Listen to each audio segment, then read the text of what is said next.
نورین کا۔ الحمدللہ رب العالمین والصلاة والسلام علی خاتم نبیین، اما بعد فاعوذ باللہ من الشیطان الرجیم، بسم اللہ الرحمن الرحیم۔ الصلاة والسلام علیک یا رسول اللہ وعلی آلک واصحابک یا حبیب اللہ۔ الصلاة والسلام علیک یا نبی اللہ وعلی آلک واصحابک یا نور اللہ۔ اللہ پاک کے سب سے آخری نبی محمد عربی صلی اللہ علیہ وآلہ وسلم نے ارشاد فرمایا، تم اپنی مجلسوں کو مجھ پر درود پڑھ کر آراستہ کرو، تمہارا درود پڑھنا قیامت کے روز تمہارے لیے نور ہوگا۔ صلو علی الحبیب صلی اللہ تعالی علی محمد۔ کیا خوب ارشاد فرمایا، مومنوں پڑھتے رہو تم اپنے آقا پر درود، ہے فرشتوں کا وظیفہ الصلاۃ والسلام۔ نعت خان موجود ہیں، یہی شعر طرز میں سنا دیں۔ مومنوں پڑھتے رہو تم اپنے آقا پر درود، مومنوں پڑھتے رہو تم اپنے آقا پر درود، ہے فرشتوں کا وظیفہ، ہے فرشتوں کا وظیفہ الصلاۃ والسلام، ہے فرشتوں کا وظیفہ الصلاۃ والسلام۔ ہمارے پروگرام کا نام ہے دو نور والے۔ کون سا شعر یاد آ رہا ہے؟ کیا بات ہے۔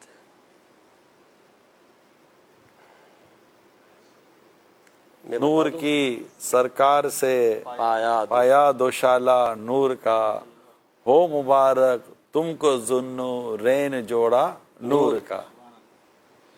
نور کی سرکار سے پایا دوشالہ نور کا، نور کی سرکار سے پایا دوشالہ نور کا، نور کی سرکار سے پایا دوشالہ نور کا، ہو مبارک تم کو ذوالنورین جوڑا نور کا، ہو مبارک تم کو ذوالنورین جوڑا نور کا۔ نہ کہیں کہ جوڑا نور کا، کہ تیری نسل پاک میں ہے بچہ بچہ نور کا، تو ہے عین نور تیرا سب گھرانہ نور کا۔ تیری نسل پاک میں ہے بچہ بچہ نور کا، تیری نسل پاک میں ہے بچہ بچہ نور کا، تو ہے عین نور تیرا سب گھرانہ نور کا، تو ہے عین نور تیرا سب گھرانہ نور کا۔ اس بات پر اتفاق ہے کہ غزوہ تبوک 9 سن ہجری کو ہوا۔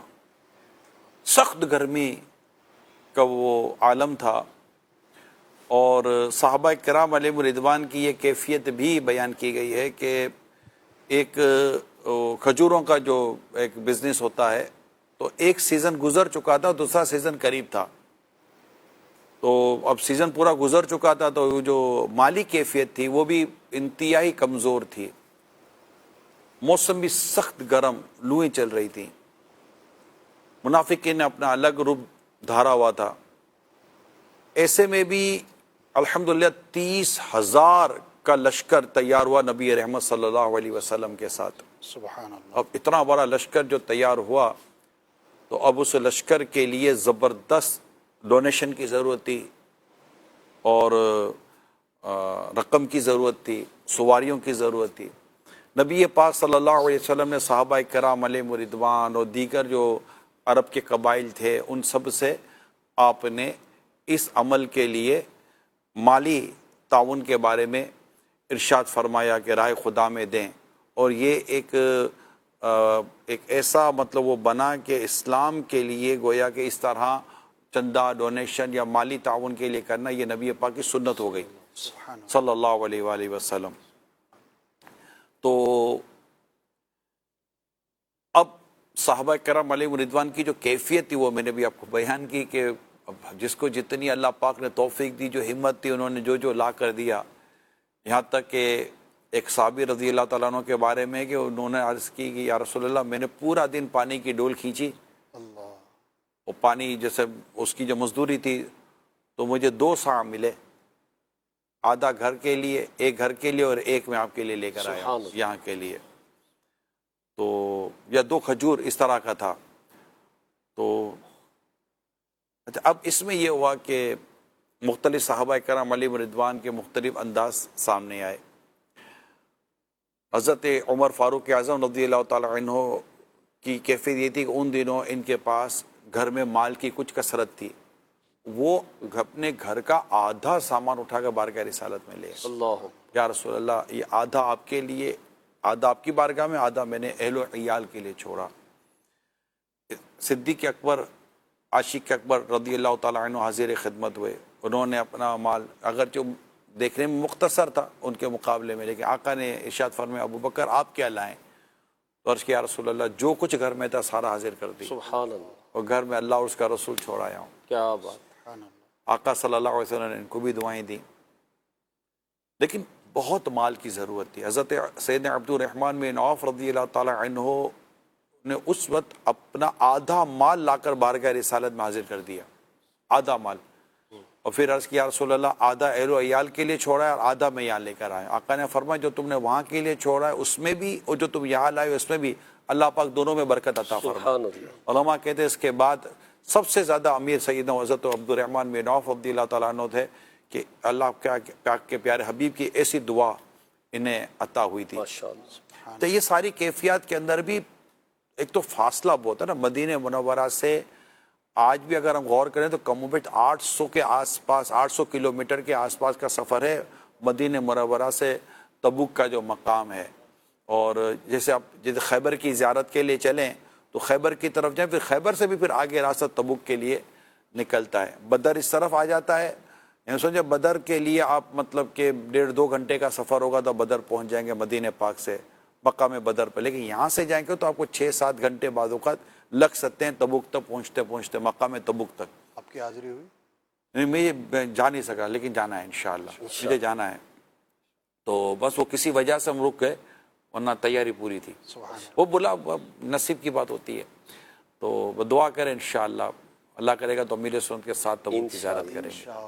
تو ہوا یہ کہ یہ ہوا، اور لیکن 30,000 آپ سمجھتے 30,000 کا لشکر تھا۔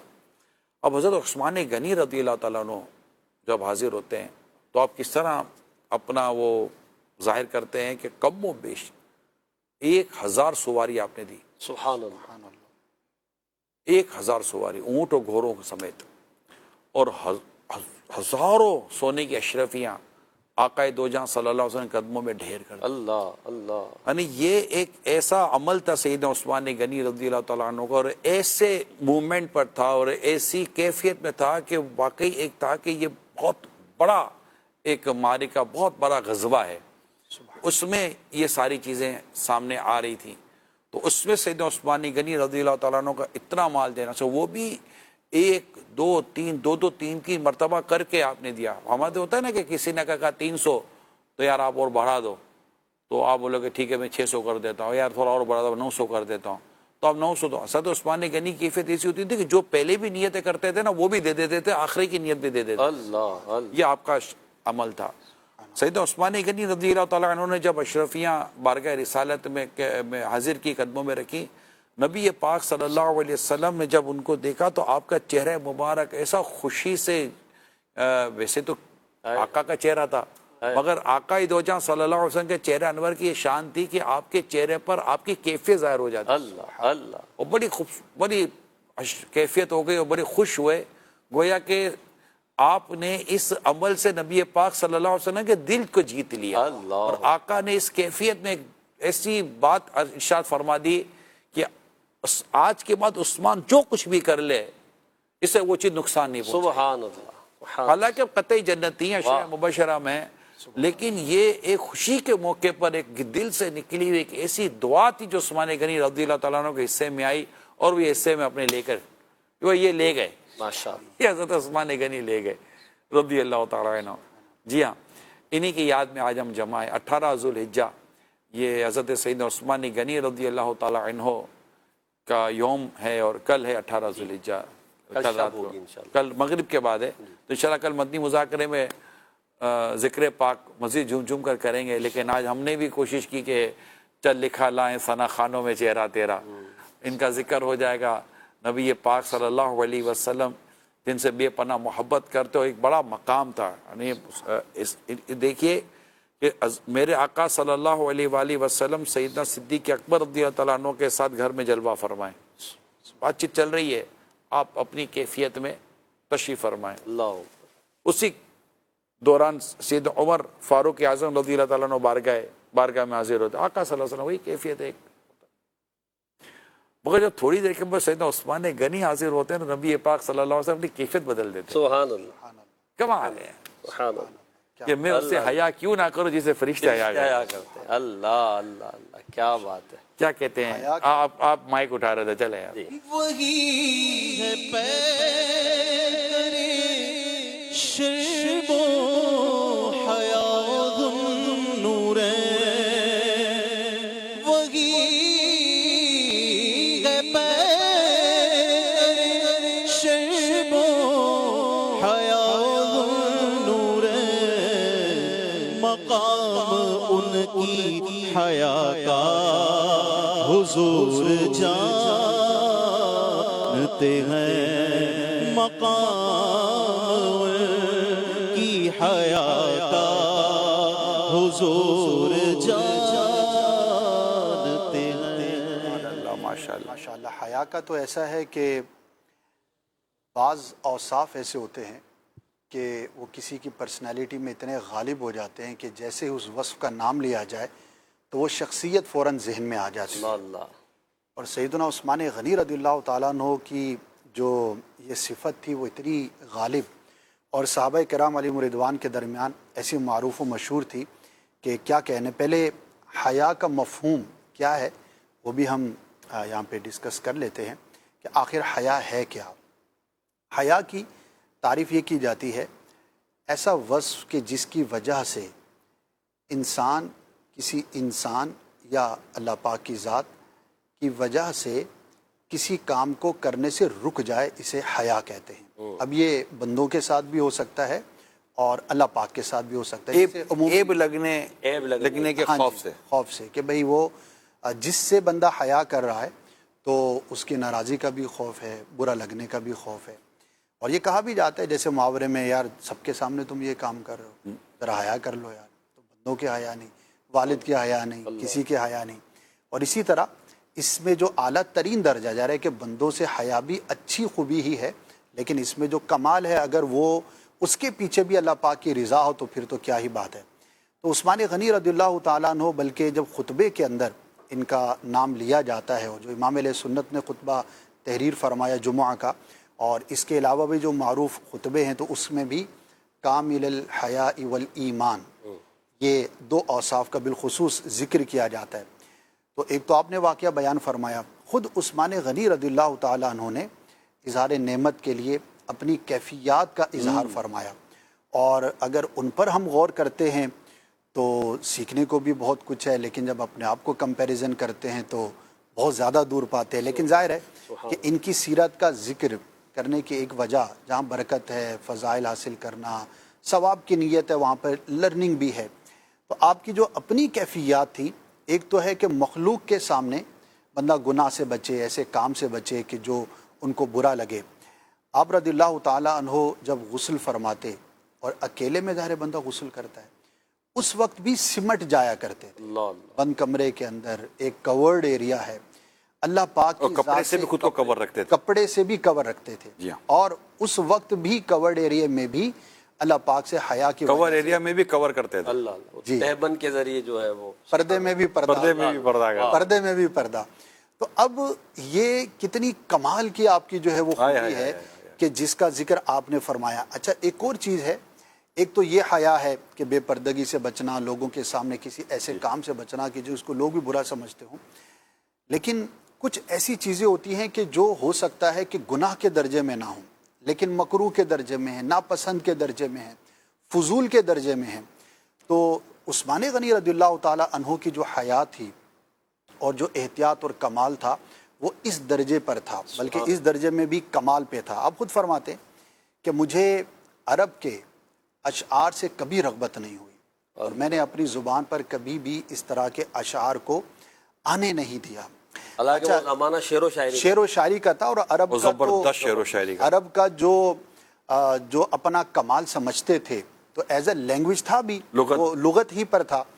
اچھا عرب کی شاعری ظاہر ہے کہ ہمارے کلچر میں نہ پڑھی جاتی ہے نہ زیادہ وہ ہے، تو جو لوگ عرب کی شاعری جانتے ہیں یا پڑھتے ہیں تو وہ ایک نشہ ہے۔ ایون کہ اردو کی شاعری میں بھی جس کو شغف ہو جائے تو جن کو ہوتا ہے وہ یہ سمجھ سکتے ہیں، چونکہ یہ بہت لٹریچر کی بات ہے، ہر ایک سے متعلق نہیں ہوگی، لیکن اس کلچر کے اندر فضول اشعار سے اپنے آپ کو دور رکھنا یہ ایسا ہی تھا جیسا کہ آج کے کلچر میں ہم یہ کہیں کہ فلاں شخص جو ہے نا وہ ریسٹورنٹ جانے سے بھی بچتا ہے کہ یار وہاں پہ اچھا ماحول نہیں ہوتا۔ تو ہمارے کلچر میں جس طرح سمجھانے کے لیے بہت زیادہ ڈومینیشن بے ہودہ چیزوں سے دور رہنا۔ ہاں جی، قرآن کریم سورہ مومنون میں ہے نا، والذین هم عن اللغو معرضون، اور وہ جو بے ہودہ باتوں کی طرف التفات نہیں کرتے۔ کتنی خوبصورت بات قرآن کریم کی، یعنی یہ مومنین جو قد افلح المؤمنون، فلاح پانے والے مومنین کا جہاں ذکر ہے وہیں پر اس بات کا ذکر ہے۔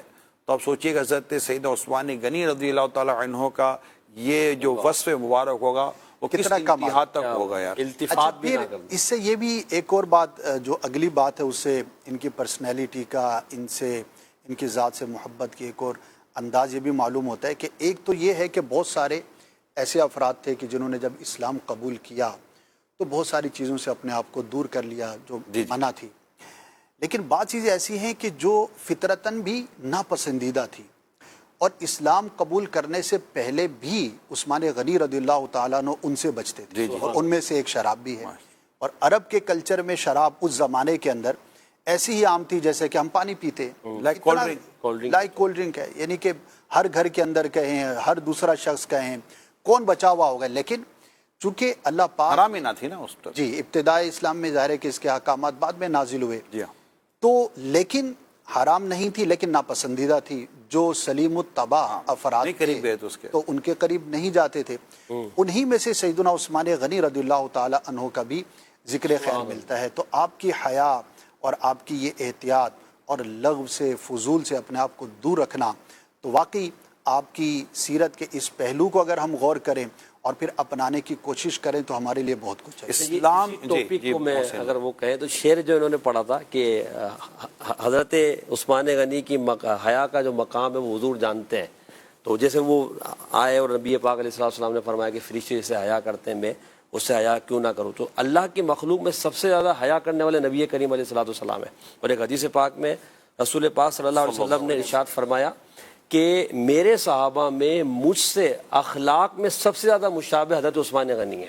تو اخلاق میں حیا بھی آتی ہے، تو رسول اللہ صلی اللہ علیہ وسلم کی حیا اور اخلاق کا بڑا حصہ حضرت عثمان غنی رضی اللہ تعالیٰ عنہ کو ملا، اور آپ رضی اللہ تعالیٰ عنہ کی حیا کے چرچے ہوئے، اور آج بھی ہم ان کا ذکر کر رہے ہیں اور اس وصف کو لینے کی کوشش کر رہے ہیں۔ تو وہ جو ذکر کیا نا کہ نبی پاک ان کی حیا کے مقام کو جانتے ہیں، پھر ان کے لیے سمٹ جاتے ہیں، پھر ان کی تعریف بھی بیان فرماتے ہیں، اور اپنی اولاد پاک کو جن کو آپ نے نکاح میں حضرت رقیہ کو، حضرت ام کلثوم کو، تو ان کو جو تعلیم فرمائے حضرت عثمان غنی رضی اللہ تعالیٰ عنہ کے تعلق سے کہ ان کا ادب کرنا، ان کی فرمانبرداری کرنا، تو حضرت عثمان غنی رضی اللہ تعالیٰ عنہ کے جو اخلاق ہیں وہ نبی پاک سے سب سے زیادہ مشابہ ہیں، تو حیا بھی نبی پاک سے سب سے زیادہ مشابہ ہوگی۔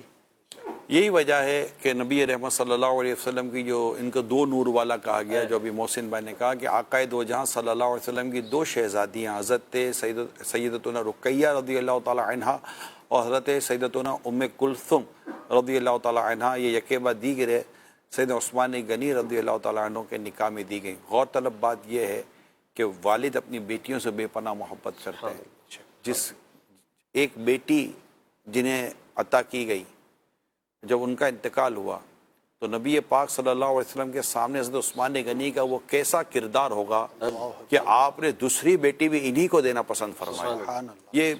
یہ جو بھی فیملی ممبر ہوتے ہیں وہ بات سمجھ سکتے ہیں کہ یہ ایک کتنا اعلیٰ درجے کا ایک سیرت اور اخلاق اور اعتماد، بہت اچھا ورڈ ہے، اعتماد کا ایک معاملہ تھا کہ نبی رحمت صلی اللہ علیہ وسلم کی ایک شہزادی کا انتقال ہوا، اور وہ بھی مدینہ منورہ میں بدر کے دنوں میں ہوا، اور وہاں ادھر بھی نبی رحمت صلی اللہ علیہ وسلم نے حضرت عثمان غنی رضی اللہ تعالیٰ عنہ کو حضرت رقیہ رضی اللہ تعالیٰ عنہ کی تیمارداری کے لیے روک کر رکھا تھا۔ یہی تھا نا، یہی تھا، ان کو اجازت نہیں دی، لیکن آپ کو بدری صحابہ میں شامل کیا گیا کہ اللہ اور اس کے رسول کی اطاعت میں تھے۔ کیا بات ہے، یہی وہ صاحب، یعنی ان کے میں میرے مطالعے میں نہیں ہے، کہیں ہو تو آپ بتا دیں کہ کوئی ایسے صحابی کہ جن کے ہاتھ کو آقا نے اپنا ہاتھ فرمایا، بلکہ اپنا ہاتھ فرمایا کہ یہ ہاتھ عثمان کا ہاتھ ہے، اور یہ مطلب کہ یہ بیعت رضوان کے وقت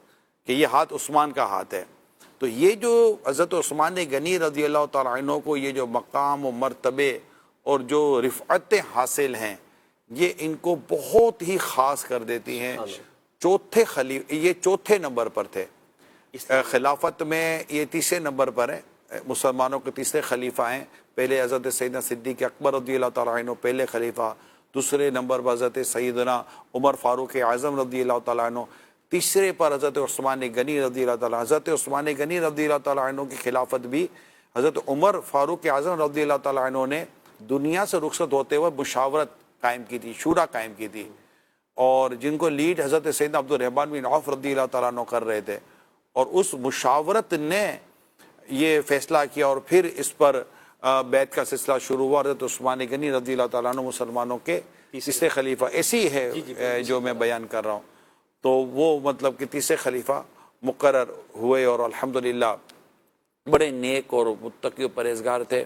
وہ اسلام لانے میں چوتھا نمبر ہے جو آپ فرما رہے تھے، یعنی ہاں، اسلام قبول کرنے میں چوتھا نمبر ہے، اور چوتھا نمبر بھی ہے کہ حضرت سیدنا صدیق اکبر رضی اللہ تعالیٰ نے جب اسلام قبول کیا تو آپ کے اسلام قبول کرنے کے بعد آپ نے قبول کرتے ہی آپ نے تبلیغ شروع کر دی، اسلام کی دعوت دینا شروع کر دی، اور جو آپ کے قریب تھے ان کو دیا۔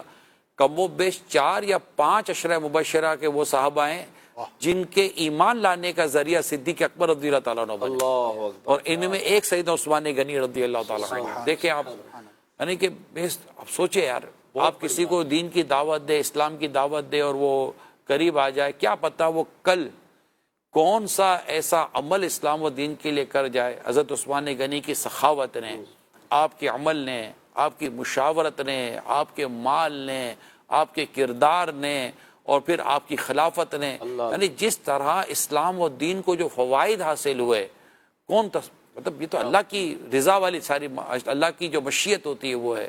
تو یہ ساری چیزیں جو ہمارے سامنے ہیں، سب حریص تھے نا۔ یہ جو ابھی آپ نے ابتدا میں تبوک کا ذکر کیا، تو اسی سے جو بیر روما والا واقعہ ہے کافی معروف ہے، اور ماشاءاللہ جب بھی سنتے ہیں ایمان تازہ ہوتا ہے۔ لیکن اس میں ایک بڑا خوبصورت جو پہلو، جب میں نے اس کو ابھی آنے سے پہلے دوبارہ پڑھا، تو سرکار صلی اللہ تعالی علیہ وآلہ وسلم نے جب مکے سے ہجرت کر کے آئے تو وہاں کا پانی جو ہے وہ موافق نہیں تھا، ظاہر ہے اس کا ٹیسٹ اور اس کی جو بھی چیزیں تھیں، یہ اہل مکہ تھے مہاجرین۔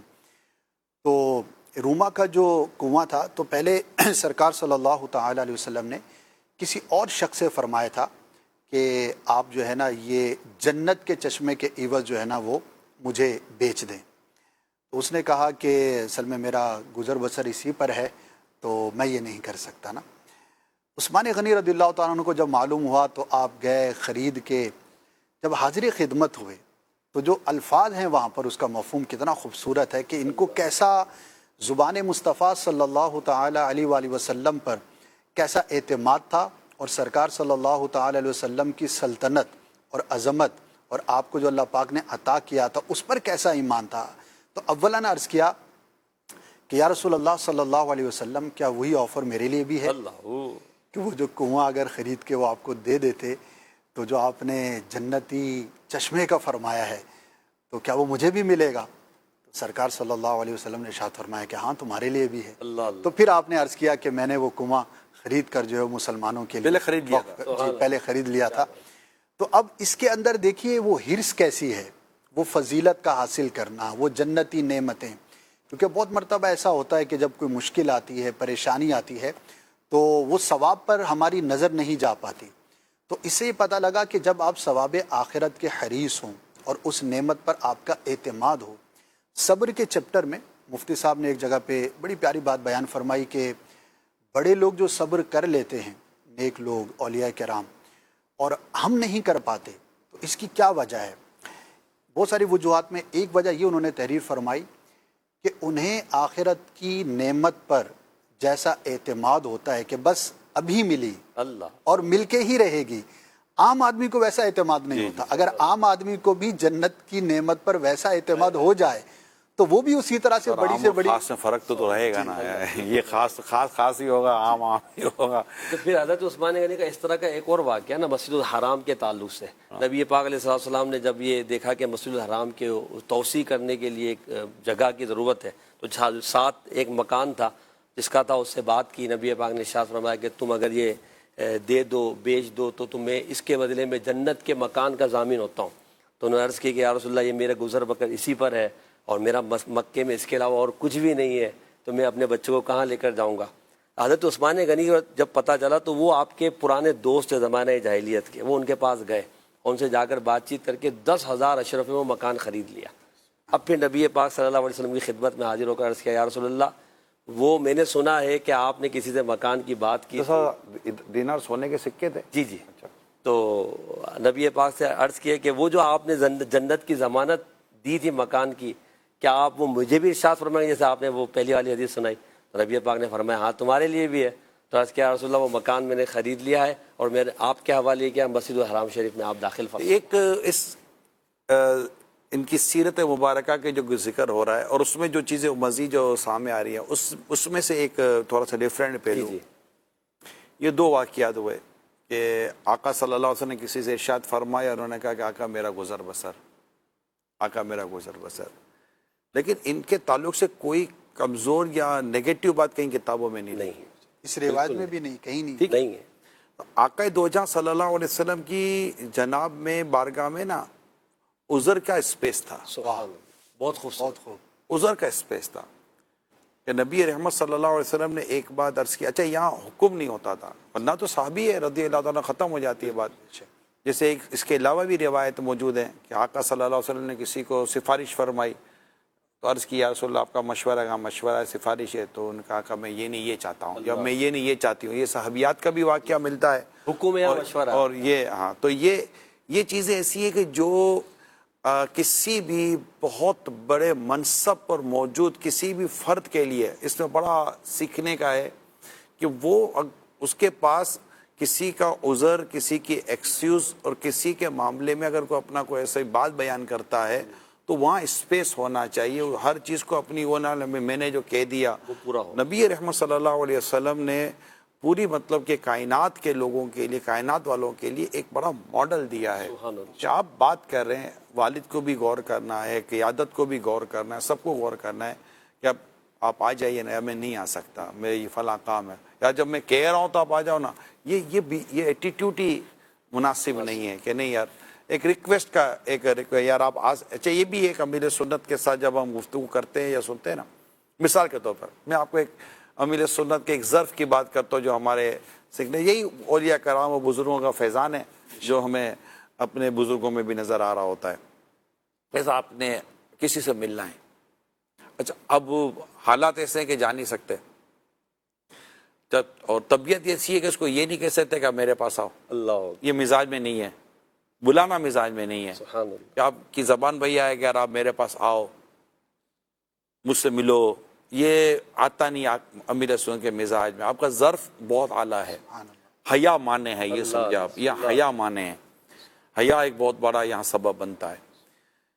تو آپ اب کیا کریں، اب آپ اس سے رابطہ کریں گے کہ آپ سے ملاقات کرنی ہے، آپ کی زیارت کرنی ہے، آپ کی زیارت کی کیا صورت ہوگی؟ اب یہ جملہ آپ کیا صورت ہوگی وہی ہوگا. خوبصورت الفاظ. تو اب یہ کیا، یہ مطلب کہ ایک بات ہے. اب اس نے یہی کہ حضور میں حاضر ہوتا ہوں. جی. اچھا یہ بھی آ جاؤ نہیں، اچھا آپ زحمت کریں گے. اچھا کیا بات ہے، ماشاء اللہ. بہت بہت شکریہ، بہت بہت شکریہ. کب تک تشریف لائیں گے؟ اب وہ ٹائم سب سیٹ ہو جائے گا. لیکن آپ کو امیل سنت کی طبیعت میں یہ ملے گا نہیں. یہ مطلب یہ بہت سیکھنے کو ملتا ہے. صحبتیں سکھاتی ہیں، سچی بات یہ ہے، صحبتیں سکھاتی ہیں. ایک اور چیز میں اس میں تھوڑا سا ایڈ کرنا چاہوں گا کہ آپ کا ظاہر ہے کہ بہت ساری چیزوں میں یہ سامنا بھی رہتا ہوگا. کیا یہ اپنی عادت میں شامل کرنے کی چیز ہے کہ لوگوں کو اسپیس ملے اور وہ بات کریں، یا بعض اوقات ایسا بھی ہوتا ہے کہ جب وہ کوئی نہیں بات کرتا تو بعد میں یوں بھی کہہ رہے ہوتے ہیں یار آپ اس وقت کہہ دیتے نا؟ تو کیا اس کو ہم یوں بھی سمجھ سکتے ہیں کہ آپ نے اپنی پرسنالٹی کا امیج ہی ایسا رکھا ہے کہ وہ اس وقت کہنے کی اس کی ہمت ہی نہیں رہی؟ تو کیا یہ 2-4 دن کی بات ہے یا نہیں؟ عادت کا حصہ ہونا چاہیے، عادت کا حصہ ہونا چاہیے. ویسے کیوں نہ ہو، اخلاقیات بھی یہی ہے، کردار بھی یہی ہے، اور لوگوں کے دلوں میں جگہ بنانے کا طریقہ بھی یہی ہے کہ آپ کی طبیعت میں، آپ کے مزاج میں، ایون کہ آپ کی گفتگو میں، ایون کہ آپ کی ورڈنگ میں، یہاں تک کہ آپ کے بیہیویئر میں، آپ کے ایٹیٹیوڈ میں، آپ کے رویے میں حقیقی عاجزی کی جھلک نظر آنی چاہیے. حقیقی عاجزی کی جھلک نظر آنی چاہیے کہ ہاں یار یہ ہے ہمبلنیس، جس کو کہتے ہیں نا، یہ پرسنالٹی جو اس میں ہمبلنیس ہے، یہ عاجزی والی شخصیت ہے. ان کی گفتگو میں تحکمانہ انداز نہیں ہے بلکہ خاشعانہ انداز ہے. ایک ہے تحکمانہ انداز، ایک ہے خاشعانہ انداز، ایک ہے حکیمانہ انداز. سبحان اللہ. تو تحکمانہ انداز ہے نا، یہ بندے کو لے ڈوبتا ہے. مائی شپ مائی ڈو، میں نے کہہ دیا نا، تو یہ نہیں ہونا چاہیے. مزاج میں اسی طرح یہ اخلاقیات میں سے ہیں. نبی رحمت صلی اللہ علیہ وآلہ وسلم کی سیرت ہم دیکھتے ہیں کہ آقا دو جہاں صلی اللہ علیہ وسلم کی سیرت میں اسپیس تھا. صحابہ اگر بات کرتے تھے، صحابیات بات کرتی تھیں اور گفتگو ہو جاتی تھی، اور نہ ہو ایسا ماحول تو آپ اپنے دین اور دنیا اور آخرت کے مسائل پہ کس سے سیکھیں گے؟ آپ کیسے اپروچ کر سکیں گے؟ تو نبی پاک صلی اللہ علیہ وسلم کی بارگاہ میں جب کوئی حاضر ہوتا تو ایک تو مطلب کہ وہ جو نبوت کی جو ہیبت ہوتی تھی وہ ہوتی تھی، مگر جیسے جیسے وہ بیٹھتا، قریب ہوتا یا خطبت گزارتا تو وہ اسی انسیت اور اتنا مطلب کہ وہ کیفیت میں آ جاتا کہ نبی احمد صلی اللہ علیہ وسلم کی ایک انداز پڑتا. اسپیس ہونا چاہیے. تو اس میں حضرت عثمان غنی کا بھی ایک واقعہ ہے. آپ رضی اللہ پہلے کال لے لیں محسن، میں معافی چاہتا ہوں. بالکل وہ بار بار پھر وہ پیچھے سلمان بھائی تھوڑا کہیں گے یار اتنا بولتا ہوں پھر بھی نہیں مانتے ہو. جی وہ بولے یار اتنا تو باتیں کر رہے تھے، ہماری تو مانتے نہیں ہو. جی سلمان بھائی چلا دیجیے کال. حضرت عثمان غنی رضی اللہ تعالی عنہ نے ایک مرتبہ قحط کے موقع پر اپنا مال تاجروں کو نہیں دیا تھا بلکہ مدینہ شریف میں تقسیم کر دیا تھا. تو ہمارے لوگ شارٹیج کے زمانے میں چیزیں مہنگی کیوں کرتے ہیں؟ اچھا یہ نوٹ کر لیں، اگر محسن بھائی آپ نوٹ کر لیں ایک سوال. جی کال چلائیے. تو میرا یہ سوال ہے، عثمان غنی رضی اللہ عنہ کی سخاوت کا فیضان ہمیں کیسے نصیب ہوگا؟ سخاوت کا فیضان کیسے نصیب ہوگا؟ دوسرا سوال. جی کال دیں. محمد سمیر اتاری گلبرگ ٹاؤن کراچی سے عرض گزار ہوں. میرا سوال یہ ہے کہ کسی کے دیکھا دیکھی خیرات وغیرہ کرنے میں بڑی رقم دے دینا یہ ٹھیک ہے یا نہیں؟ تین. ٹھیک، چلے ایک اور کال دے دیں. دولت کا لالچ دل سے کیسے نکالا جائے؟ چلیں پاک عدد کی طرف جاتے، پانچویں کال دے دیں. پنجتن پاک. میرا یہ سوال ہے، حضرت عثمان غنی رضی اللہ تعالیٰ عنہ حیا والے تھے، ہمارے معاشرے سے حیا ختم کیوں ہو رہی ہے؟ ٹھیک. اب یہ 5 سوالات ہیں، تقریباً کا تعلق شاید حیا اور سخاوت کے ساتھ بنتا ہے نا. حیا اور سخاوت کافی اس پر ڈسکشن ہوئی ہے.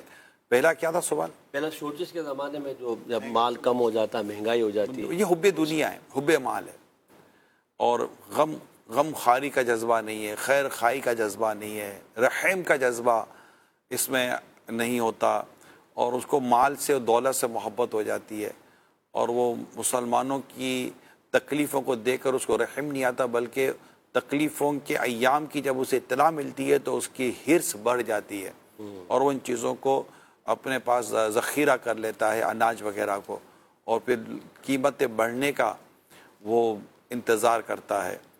تو یہ ہمارے بزرگوں میں یہ چیزیں نہیں تھیں، بلکہ ایک بزرگ کو تو کسی نے کہا کہ آپ شکر خرید لیں، کیونکہ جو گنے کی فصل ہے نا یہ اس بار اچھی نہیں ہے، تو شکر کا ریٹ بڑھ جائے گا. انہوں نے شکر خرید لی، اور واقعی گنے کی فصل چونکہ کم تھی تو تھوڑے دنوں میں شکر کا ریٹ اوپر چلا گیا، اور اوپر کے ریٹ پہ شکر بک گئی. انہیں احساس ہوا کہ یہ عمل مسلمانوں کی خیر خواہی کا تو نہ تھا.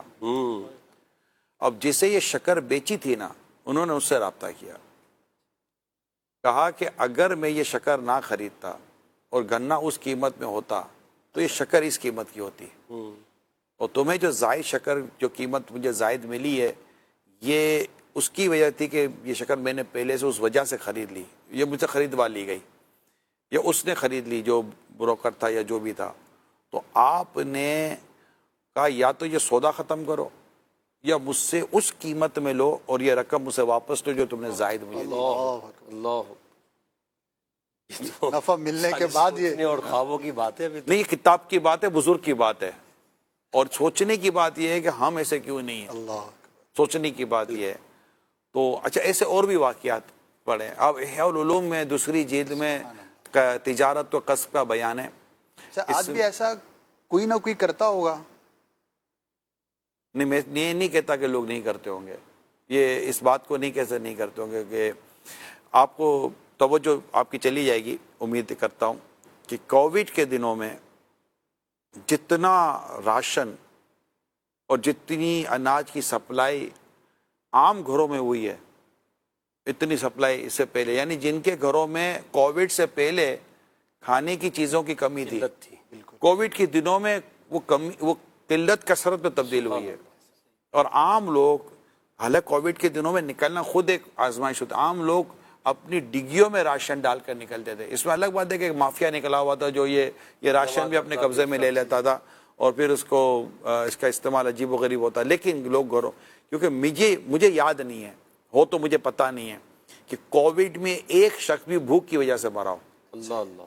کووڈ ایک ڈیزیز تھی، ایک بیماری تھی جس کی وجہ سے لوگوں کی ڈیتھ بتائی جاتی ہے، لیکن کوئی اس کی وجہ، حالانکہ پورا بند ہے، بزنس بند ہے، مارکیٹ بند ہے، ملنا جلنا بند ہے، فزیکل باہر نہیں ہے، کوئی فزیکل اپیرنس نہیں ہے.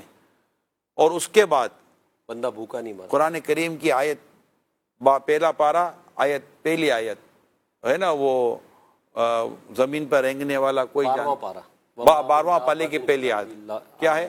وَمَا مِن دَابَّةٍ فِي الْأَرْضِ إِلَّا عَلَى اللَّهِ رِزْقُهَا. زمین پر رینگنے والا یا زمین پر چلنے والا کوئی جاندار ایسا نہیں جس کا رزق اللہ پاک نے اپنے ذمہ کرم پر نہ لیا. سبحان اللہ. ایک شخص بھی بھوک کی وجہ سے پیاس کی نہیں، بلکہ عام آدمی کے گھر میں وہ چیز پہنچی جو شاید اس کے گھر میں پہلے نہیں پہنچی تھی. ایک کے گھر میں 4 لوگوں نے راشن پہنچایا اور چیزیں پہنچائی ہیں. تو یہ نا یہ بیکار کی ایک ہوتی ہے کہ یار میں بھوکا رہ جاؤں گا تو میں مر جاؤں گا تو میرا یہ، تو وہ کھانے پہ بھی یہ دیکھتے ہیں، تو دعوتوں میں دیکھتا جگہ یہ دیکھتے ہیں کہ میں ہی پلیٹیں بھر لوں، میں ہی کھانا بھر لوں، میں ہی ڈشیں بھر لوں، میں رہ جاؤں گا. تم کہاں سے رہ جاؤ گے؟ ارے خدا کا خوف کرو. آپ کیسے رہ جاؤ گے؟ اگر کسی دانے پر آپ کا نام لکھا ہے، کون مائی کا لال ہے جو کھانا وہ دانہ کھا کے دکھا دے؟ وہ ملنا ہی آپ کو اور مجھے، یعنی جس پر میرا اور آپ کا رزق لکھا ہے. تیرا رزق اگر پہاڑ کے نیچے بھی تجھے مل کر رہے گا. تو یہ پاسبل نہیں ہے، اس کا پاسبل نہیں ہے. یہ ہمارے ایمان کی کمزوریاں ہیں، مال کی لالچ ہے اور دنیا کی محبت ہے، رحم کا جذبہ نہ ہونا اور خیر خواہی کا جذبہ نہ ہونا، ہمدردی کا جذبہ نہ ہونا. حدیث سے ہمیں یاد نہیں ہے. الدین نصیحہ، دین خیر خواہی کا نام ہے، دین بھلائی کا نام ہے. خیر الناس من ینفع الناس، تم میں سے بہتر انسان وہ جو دوسرے انسان کو نفع پہنچائے. میں آپ کو بتاؤں، دنیا میں جو بھی شریعت کے ان اصولوں پر عمل کرے گی نا، جو قوم بھی کرے گی وہ ترقی کرے گی، اور جو بھی اس سے ہٹتی ہے نا وہ زوال کی طرف چلی جاتی ہے. اچھا، خیر خواہی کی آپ نے بات کی تو میرے لیے تو نئی تھی، پہلی ہی تھی، کبھی ایسا نہ سنا نہ دیکھا. قربانی کے دنوں میں امیر علیہ سنت کو جب خبر ملی کہ لوگوں کے جانور کم بکے ہیں. کم بکے ہیں. اچھا، نہ امیر سنت نے جانا تھا نہ امیر سنت کے جانور تھے وہاں. لیکن کتنی خوبصورت بات آپ نے فرمائی نا، براہ راست فرمائی، اور کئی لوگوں نے اس پر لبیک بھی کہا اور ایک سوچ کی ڈائریکشن کو بالکل چینج کر یہ دیا. ویڈیو جو میں نے میرے دوست کو بھیجی، جاننے والے میرے اسد مدنی، ان کے 6 دوست تھے. وہ خود کیٹل فارم والے ہیں. ہاں، ان کے 6 دوست تھے. 6 کے 6 دوست منڈی گئے اور 6 کے 6 دوست اپنے جانور الگ جانور. سبحان اللہ، سبحان اللہ، کیا بات، کیا بات. سمجھانے سے فرق پڑتا ہے. وَذَكِّرْ فَإِنَّ الذِّكْرَىٰ تَنفَعُ الْمُؤْمِنِينَ. سمجھاؤ کہ سمجھانا مسلمانوں کو فائدہ دیتا ہے. بھائی صاحب، جو خیر خواہی کی آپ بات فرما رہے آپ بھی لائے تھے؟ جس وقت جا رہے تھے گاڑی میں بیٹھ کے، اس وقت لائیو مدنی چینل گاڑی میں ہی چل رہا تھا. ہاں، مائک نہیں ہے آپ کا. جس وقت ہم مجھ سے بات کر رہے تھے. آپ ناظرین سے بات کرو. جس وقت امیر سنت مدنی مذاکرے میں فرما رہے تھے، اس وقت گاڑی میں ہم جا رہے تھے منڈی، تو لائیو مدنی مذاکرہ گاڑی میں ہی چل رہا تھا. تو اللہ کا شکر ہے وہاں پر گئے تو کوئی اتنی زیادہ کمی بیشی نہیں کر پائی اور جانور بھی لے لیا. ماشاءاللہ، ایک جذبہ بیدار ہوا.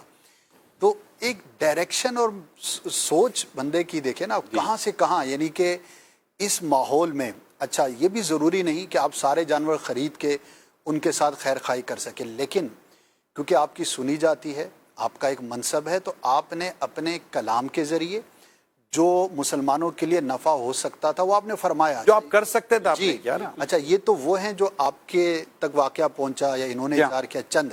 اب دنیا میں کہاں کہاں کون کون اس پر عمل کر رہا ہوگا، سب کی خبر ہم تک نہیں.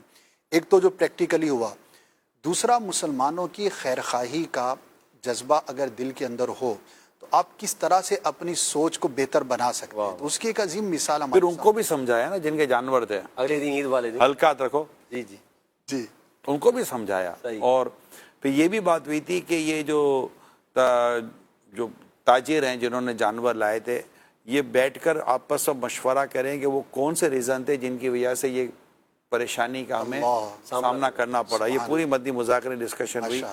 اس میں پھر امیر سنت نے فرمایا کہ یہ 2 کام کریں تو نمازیں پڑھیں اور جھوٹ نہ بولیں. جو بھی جھوٹ بولتے ہیں ان کو منع کیا، اور جو نمازیں نہیں پڑھتے ان کو سمجھایا. یہ 2 کام نہ کریں، پھر دیکھ لیں اپنی تجارت برکت ان کو ملتی ہے کہ نہیں. سبحان اللہ، کمال ہے. اگلا سوال، دیکھا دیکھی عمل کرنے کا ذہن بنتا ہے یا دیکھا دیکھی عمل کر لینا چاہیے نہیں کرے؟ دینے کے تعلق سے مال پہ فلاں نے دیا تمہیں. اب دیکھیں انما الاعمال بالنیات، کہ اس میں کہتے ہیں نیکی پر سبقت حاصل کرنے کی اگر کوئی نیت ہے. حضرت عمر فاروق اعظم رضی اللہ تعالیٰ عنہ کے تعلق سے روایت میں آتا ہے کہ جب یہ اپنا مال لے کر چلے تب ان کے دل میں خیال آیا کہ آج چونکہ میرے گھر میں مال زیادہ تھا تو میں آج صدیق اکبر رضی اللہ تعالیٰ عنہ سے جیت جاؤں گا. اللہ اکبر. نیکیوں میں لیکن جو مالیات کے طور پر تھا، مقدار اور مالیات، اور جو تو اس میں صدیق اکبر آگے نکل گیا رضی اللہ تعالیٰ عنہ. تو اگر نیکی میں رغبت ہے، نیکی میں سبقت لے جانے کی کوئی نیت ہے، اس میں اللہ کی رضا پیش نظر ہوگی تو ظاہر تو یہ تو ڈیفینیٹلی کہ ایک اچھی چیز ہے. لیکن اگر کسی کو نیچا دکھانا ہے، حب جا ہے، ریاکاری ہے، اور اس طرح کوئی اور شرارت ہے، تو ظاہر ہے کہ پھر اس کے سائیڈ ایفیکٹ ہیں. تو کہتے ہیں نا کہ مسلمان کی نیت اس کے عمل سے بہتر ہے. نیت المؤمن خیر من نیت المؤمن خیر من عمل. مسلمان کی نیت اس کے عمل سے بہتر. انما الاعمال بالنیات، اعمال کا دار و مدار نیتوں پر ہے. تو آپ فاستبقوا الخیرات کہ نیکیوں میں آگے بڑھو، قرآن کریم کے اندر ہے. تو یہ سارے جو مضامین ہیں اس کو غور کریں کہ اخلاص ہو، اللہ کی رضا چاہنا ہو، مسلمانوں کی خیر خواہی ہو، ہمدردی ہو، اپنی واہ نہ ہو، ریاکاری نہ ہو. اس طرح کی جو ایک شر انگیز چیزیں ہیں ان سے بچ کر بندہ کرے تو اچھا بھی ہے. اس کا ایک اچھا پہلو بھی بیان کر دیا صحیح، ہم نے اس کا ایک منفی پہلو بھی بیان. دیکھنے والے کو منفی پہلو سے بچنا چاہیے نا کہ یار وہ دیکھو تم تو دیکھا دیکھی کر رہے ہو. اب یہاں پہ بعض اوقات ماحول کا بڑا اثر ہو، جیسے غزوہ تبوک والا واقعہ آپ نے بیان کیا. اس کے علاوہ بھی نبی کریم علیہ السلام جب وہ اعلان فرماتے تھے اور وہ جو صحابہ اور وہ جو سامان جمع ہوا نا، اللہ اللہ اللہ، اور جنہوں نے وہ 2 کھجوریں دی نا یا 2 چیزیں دی ایک گھر کے لیے، نبی پاک صلی اللہ علیہ وسلم اس کو اٹھا کر پورے سامان میں سب سے اوپر رکھا. کیا بات، کیا بات.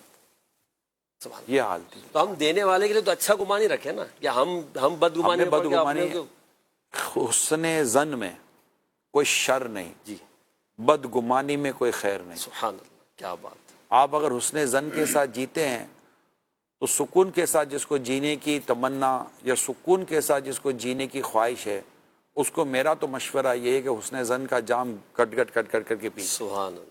وہ کہتے ہیں نا، وہ بعض لوگ پیتے یار یہ شربت پیو تو تمہیں نیند اچھی آ جائے گی، میں کہتا ہوں حسن زن کا شربت پیو تو آپ کی زندگی پرسکون ہو جائے گی اور نیند بھی اچھی آئے گی۔ ماشاء اللہ ماشاء بدگمانی سونے نہیں دیتی، اور بدگمانی کا کوئی فائدہ نہیں ہے، وہ نقصان ہی نقصان ہے۔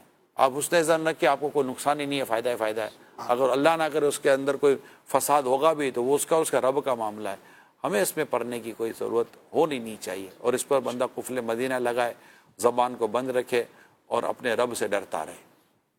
تو وہ جو واقعہ میں عرض کر رہا تھا اسپیس والی جو بات کر رہا تھا، عثمان غنی رضی اللہ تعالیٰ عنہ، تو آپ نماز کے لیے جایا کرتے تھے، ایک مرتبہ ویسے بھی اکیلے جاتے تھے، ایک مرتبہ آپ جا رہے تھے تو آپ کو پیچھے ایسا محسوس ہوا کوئی ہے آپ کے پیچھے، تو آپ کے جب آپ مسجد کے قریب پہنچے تو 3-4 افراد مسجد میں تھے، تو آپ نے پوچھا ذرا دیکھو پیچھے کیا ہے، تو دیکھا تو ایک شخص جو ہے وہ تلوار لے کر پیچھے آپ کے کھڑا تھا، تو حضرت عثمان غنی اس کی طرف متوجہ ہوئے، کہا کہ تم کس ارادے سے آئے ہو؟ تو اس نے کہا میں آپ کو قتل کرنے کے لیے آیا ہوں۔ تو آپ نے کہا کہ مجھے قتل کرنے کیوں آئے ہو؟ میں فلاں علاقے سے ہوں، فلاں علاقے میں جو آپ نے گورنر بنایا اس نے مجھ پر ظلم کیا ہے، تو گورنر آپ نے بنایا ہے لہٰذا میں بدلہ آپ سے، مجھے آپ پر بڑا غصہ ہے۔ اب حضرت عثمان غنی رضی اللہ تعالیٰ عنہ کا تحمل، آپ نے فرمایا کہ اگر اس نے کوئی غلط کیا، تم پر ظلم کیا، تو تم میرے پاس اس کی شکایت لے کر آتے، اور میں اگر شکایت دور نہ کرتا تو تم مجھ پہ غصہ کرتے، تم پہلے ہی جو ہے وہ تلوار لے کر میرے قتل کا ارادہ کر کے آ گئے۔ تو یہ سب ساری بات جب ہوئی تو اس شخص کے بارے میں ان 4-5 افراد سے آپ نے سوال کیا کہ اس کے بارے میں کیا کرنا چاہیے، تو انہوں نے کہا کہ حضرت ان کو، یہ تو آپ کا دشمن ہے، اس کو قتل کر دیں۔ حضرت عثمان غنی رضی اللہ تعالیٰ نے فرمایا کہ جاؤ میں نے تمہیں معاف کیا، اور اس کو اپنے شہر کی طرف روانہ کر دیا۔ اب وہ شخص آیا تھا تلوار لے کر، اب وہاں اسپیس بات کرنے کا تو تھا نہیں، پکڑ کر جو ہے وہ جو بھی اس کے ساتھ سزا کا معاملہ ہونا تھا، مگر آپ نے گفتگو کی، اس کی گفتگو کو سنا، سمجھا اور اس کی تفہیم کرنے کی کوشش کی۔ تو اگر انسان کے اندر ایسا یعنی اس کے نیچر بنے کہ وہ سامنے والے کے گفتگو کو سمجھنے اور اس کو سننے کی طاقت رکھنے والا اس کے اندر ایک ایسا مزاج ہو، تو بہت سارے مسائل حل ہو سکتے ہیں، ورنہ وہاں ہو سکتا ہے جھگڑا بھی ہو جاتا، وہ ہو سکتا ہے حضرت عثمان غنی رضی اللہ تعالیٰ عنہ پر کوئی حملہ بھی کر سکتا لوگوں کی تھا۔ طبیعت ایسی ہوتی ہے محسن بھائی کہ وہ مل کر بیٹھ کر بات کو شارٹ آؤٹ کرنے اور اس کو کلوز کرنے کا مزاج نہیں رکھتے۔ جی ایسے لوگ بھی معاشرے میں پائے جاتے ہیں، اور میرا واسطہ پڑا ہے کہ ان کو 1000 بار سمجھاؤ، بارہا سمجھاؤ کہ بھائی بیٹھ کر بات کر لیں، لیکن وہ بات نہیں کریں گے۔ بعض اوقات بات نہ کرنا اتنے تجربات و مشاہدوں سے ثابت ہوتا ہے کہ بات کرنے کے بعض اوقات فوائد نہیں، نقصان کے پہلو بھی ہوتے ہیں، کہ جو وہ یہ سارے دور گزر، ہر نیا آدمی اگر یہ مشورہ بیٹھ کر جاؤ، ارے بھیا ہر آدمی کے کہنے پر بیٹھی رہیں گے تو تم 12 دفعہ تو بیٹھ چکے، یہ ایک الگ بیٹھ گئے مگر حل نہیں ہو رہا مسئلہ۔ لیکن نہیں، وہ ہر آدمی آ کے یہی کہتے ہیں یار تھوڑا بات بھائی ہو چکا، اب کتنا کریں گے، اب تو ایکشن پلان ہے، اب تو وہ سارے وہ چلے گئے، وہ پوروں سے پانی گزر چکا، ختم ہو گیا۔ لیکن یہ الگ یہ الگ، لیکن کچھ لوگوں کو دیکھا ہے کہ وہ بات کرنے کے لیے تیار ہی نہیں ہوتے، اور مسئلے بات کرنے سے حل ہوتے ہیں۔ صحیح بات کریں، اس کو بولنے کا موقع دیں، اور ایک بزرگ کو میں نے پڑھا تھا، وہ فرماتے ہیں کہ جب تمہارے سامنے کسی کی غلطی آئے تو پہلے اپنے آپ کو اس کی جگہ پر رکھ کر سوچو کہ یہ غلطی کرنے والے نے غلطی کی تو اس کے سبب کیا تھا، تو اپنے آپ کو اس کی جگہ رکھنا اور اس کے بارے میں غور کرنا، یہ آپ کو ایک اچھے نتیجے پر لانے میں آپ کی مدد کرتا ہے۔ تو اس میں حوصلہ بھی ہونا چاہیے، یعنی کہ بات کرنے کے لیے بھی حوصلہ چاہیے، اور اپنے آپ کو اس کی جگہ پر رکھ کر سوچنا حوصلہ چاہیے، اس میں غصے پر قابو بھی ہو، اور اس میں شاید وہ لوگ زیادہ، جیسے آپ نے اولاً فرمایا کہ بعض لوگوں کو جب کہتے ہیں تو وہ نہیں بیٹھ پاتے، تو شاید کہیں پر احساس کمتری بھی ان کی پرسنالٹی میں ہوتی ہے کہ یار میں کر نہیں پاؤں گا، یا مجھ سے ہو نہیں پائے گا، یا اس کی طبیعت کے اندر وہ حوصلہ ہی نہیں ہے کہ وہ اس سے بڑھ کر، ظاہر ہے کہ اب مجھ سے آ کر کوئی غلط بات کرے گا یا ٹیڑھی بات کرے گا، یہ ایسی بات کرے گا جو میرے مزاج کے موافق نہیں ہے، تو جب تک میرا حوصلہ اس کی بات سے زیادہ بڑا نہیں ہوگا، جب تک میرے اندر جو تحمل ہے وہ اس کی جانے والی بات کے جو نتیجہ ہے، جو غصہ لانے والی چیز ہے اس سے بڑا نہیں ہوگا تو پھر میں یا تو کنارہ کشی اختیار کروں گا یا ریئیکٹیو ہو لیکن بڑا بھی ہوگا تو اس کی گفتگو جتنی ایگریسو ہوتی چلی جائے گی. بعض اوقات ایگریشن ورسز پیشن چل رہا ہوتا ہے. جی کسی کا ایگریشن جو ہوتا ہے نا وہ آپ کے پیشن کا امتحان لے رہا ہوتا ہے. ایسا ہی ہے. یا تو آپ کا پیشن غالب آ جائے گا یا اس کا ایگریشن غالب آ جائے گا, یا ایگریشن مل جائے گا. پیشن پھر کسی وقت بھی ایگریشن میں بدل جاتا ہے ایسا ہی کہ پھر ایگریشن ہو جاتا ہے, یعنی کہ پھر لڑائی جھگڑا غصہ یہی ہو جاتا ہے.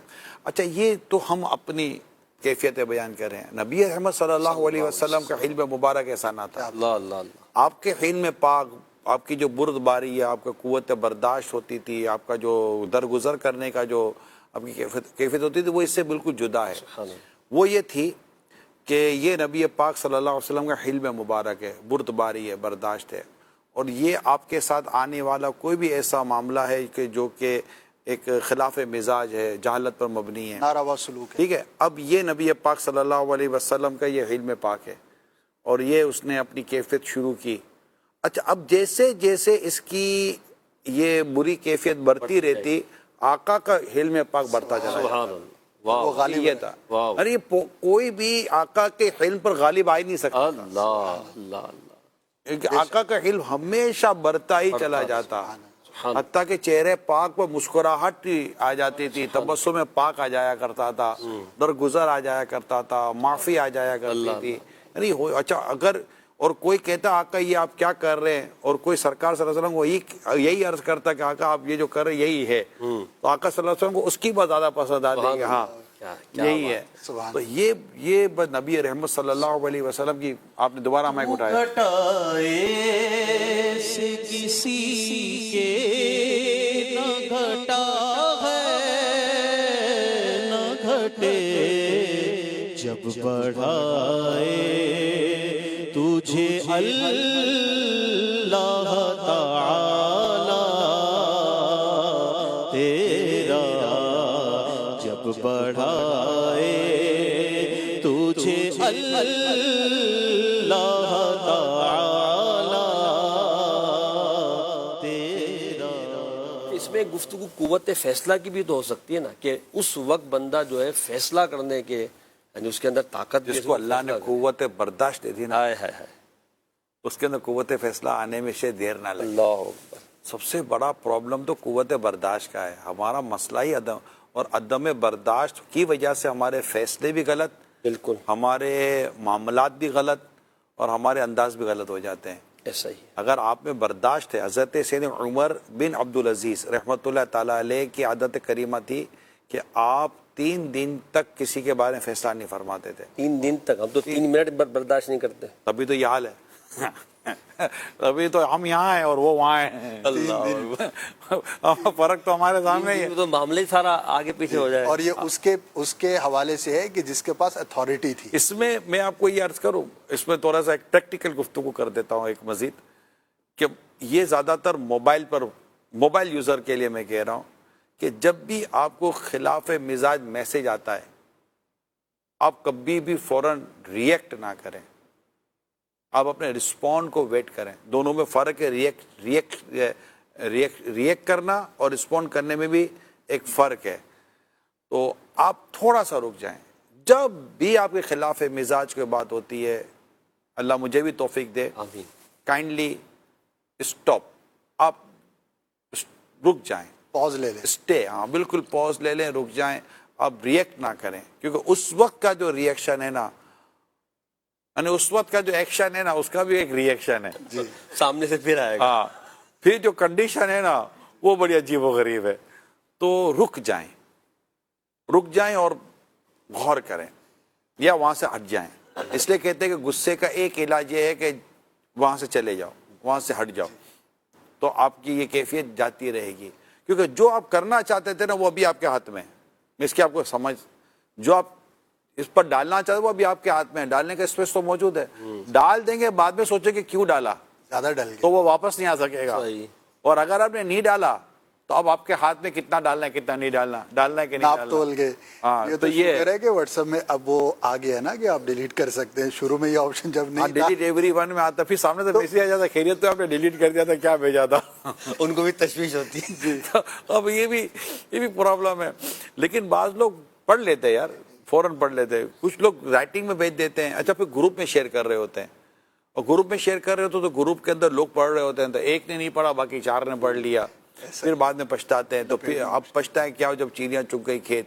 تو یہ نا صبر اور برداشت کی بڑی امپورٹنس ہے, ہمارے زندگی میں بڑی امپورٹنس ہے.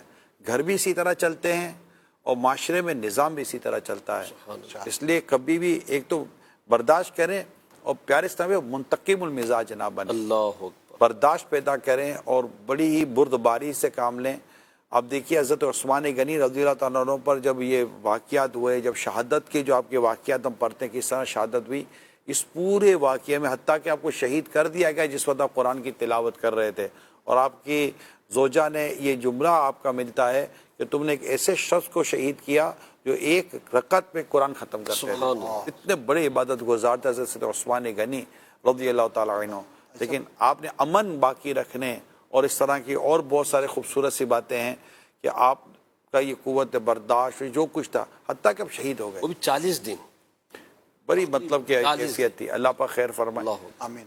تو اخلاق کی بات ہو رہی ہے تو عثمان غنی رضی اللہ تعالیٰ عنہ کی سیرت ہی سے ریلیٹڈ ہے کہ آپ کے اسی اعلیٰ اخلاق کی وجہ سے جب سازشیں بہت زیادہ نہیں بڑھی تھی, تو جو ابتدائی آپ کا زمانہ تھا تو اس میں جو اسلام کو ترقی ہوئی وہ بہت زیادہ تھی. یعنی آپ رضی اللہ تعالیٰ عنہ کی سیرت میں اس اخلاق کو ایز اے لیڈر اور اس سے جو مسلمانوں کو فائدہ پہنچا, تو وہ بھی ایک پورا چیپٹر ہے جو آپ کی سیرت کے اندر لکھا گیا, اور اس کے اندر یہ چیز بیان کی گئی کہ آپ کے حلم, آپ کی بردباری, آپ کی تحمل مزاجی کی وجہ سے فاروق اعظم رضی اللہ تعالیٰ عنہ کے زمانے میں جتنی فتوحات ہوئیں, جہاں تک اسلام پھیلا پہنچا, لوگ قریب آئے, تو اس سے کہیں زیادہ اسپیڈ سے جو ہے نا وہ آگے اسلامی سلطنت بھی بڑھی, لوگ بھی قریب آئے, اور بہت زیادہ اس کا جو ہے وہ فائدہ ہوا. تو انفرادی ہو یا لیڈر ہو. سوالات ہیں یا دو تین حیا اور سخاوت کے تعلق سے تھا, وہ ہو گیا. ایک تو آپ نے چھوٹیش کے تعلق سے دیکھا تھا کہ دولت کا لالچ, اس پر ایک سوال تھا کہ بندہ بعض اوقات دولت کی لالچ ہوتی ہے اور وہ سخاوت کی طرف نہیں جا پاتا, یا ایسے مواقع پر وہ خرچ نہیں کر پاتا, پھر کیا کریں؟ پڑھے دولت کی محبت کی مذمت کا بیان یہ پڑھے. الہاکم التکاثر, سورہ تکاثر کو اگر ایک بار پڑھ لے, تفسیر صلاۃ الجنان سے اگر سورہ تکاثر کی تفسیر پڑھ لیں, اللہ مجھے بھی توفیق دے, آمین. کہ الہاکم التکاثر حتی زرتم المقابر, تمہیں غافل رکھا مال کی زیادہ طلبی نے یہاں تک کہ تم نے قبروں کا منہ دیکھ لیا. اسی طرح احیاء العلوم میں مال کی مذمت کا بیان ہے, باطنی بیماریوں کی معلومات کتاب میں مال کی مذمت کا بیان ہے. اس طرح امیر سنت کے بڑے چھوٹے چھوٹے مختصر سے رسالے ہیں, ویران محل یہ پڑھے, پورا اسرار خزانہ یہ پڑھے. یہ وہ رسالے ہیں, مواد ہے جس کے بادشاہوں کی ہڈیاں, مردے کے صدمے, مردے کی بے بسی, یعنی اس سے دنیا سے بے رغبتی, مال سے بے رغبتی, مال کی بے وفائیاں, آج میرے پاس ہے کل اس کے پاس ہے, پھر میرے پاس ہے پھر اس کے پاس ہے, رات کو سوتا ہوں تو میرے پاس ہوتا ہے, صبح اٹھتا ہوں تو کہیں اور چلا گیا ہوتا ہے, اور عجیب و غریب کیفیت ہے. تو اس طرح پہ نبی رحمت صلی اللہ علیہ وسلم کی اس موضوع پر جو حدیثیں موجود ہیں وہ پڑھے, اور مال کے نقصانات پڑھے. یعنی جو مال کی جو حلال اور طیب اور حلال رزق کے تعلق سے جو خوبیاں بیان کی گئی اس کو بھی دیکھے, اور جو اس کی جو شر بیان کی گئی مال کے حرام کے تعلق سے یا اس کی محبتوں کے تعلق سے اس کو پڑھے. حضرت عثمان غنی رضی اللہ تعالیٰ عنہ کے بعد مال کی کمی تو نہ تھی, لیکن دل میں محبت کا تو کوئی شبہ بھی نہیں ہے, اور مال بھی پاکیزہ, ایسا پاکیزہ ایک نیوالا اگر ہمیں ملے تو ہماری مغفرت کا ذریعہ بن جائے.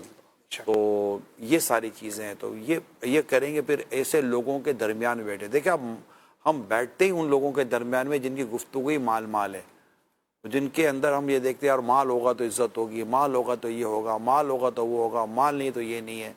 اب ہمارا اٹھنا بیٹھنا ہی جب ان لوگوں کے ساتھ ہے تو پھر ہماری کیفیت بھی وہی بنے گی.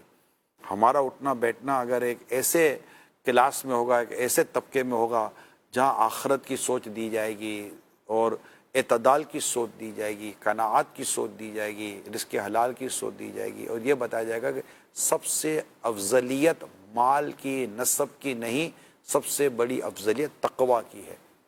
ان اکرمکم عند اللہ اتقاکم, بے شک اللہ کے نزدیک تم میں زیادہ عزت والا وہ ہے جو زیادہ تقوی والا ہے, زیادہ پرہیزگار ہے. تو یہ ساری باتیں جب ہمیں ایک بات بولنے سے یا کہنے سے ضروری نہیں کہ ہمارے دل و دماغ پر یہ اثر کر جائے، جب تک کہ ایسی صحبت نہیں ملے گی۔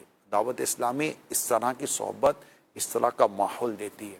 مدنی مذاکروں میں یہ سوچ ملتی ہے، بیانات میں یہ سوچ ملتی ہے، ہفتہ وار اجتماعات میں یہ سوچ ملتی ہے، نیکی کی دعوت میں یہ سوچ ملتی ہے، قافلوں میں سفر کرنے سے یہ سوچ ملتی ہے، اور ہماری زندگی کی جو ایک درست و ایک ضروریات زندگی کی جو ڈگر ہے وہ اپنی جگہ پر چل رہی ہوتی ہے۔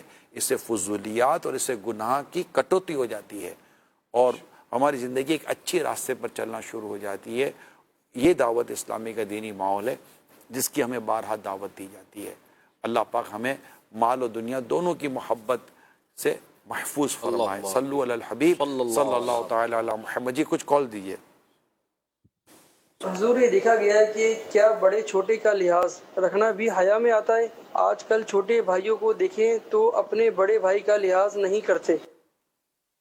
ایک اور کال دے دیں۔ حضرت عثمان سنا ہے بڑے دھیمے مزاج والے تھے، آج کل تو لوگ دھیمے آدمی کو کچھ سمجھتے ہی نہیں، اس بارے میں کچھ بات کریں۔ ایک اور کال دے دیں۔ اتباع رسول کی آج کے زمانے میں کتنی ضرورت ہے؟ ایک اور کال دے دیں۔ یہ بتا دیجیے کہ مجھے عشق رسول کے تعلق سے کہاں کہاں کن کن چیزوں پر کمپرومائز نہیں کرنا چاہیے؟ جی کیا تھا؟ پہلا تھا بڑے چھوٹے کا لحاظ کرنے کے تعلق حضرت عثمان غنی رضی اللہ عنہ کی سیرت میں۔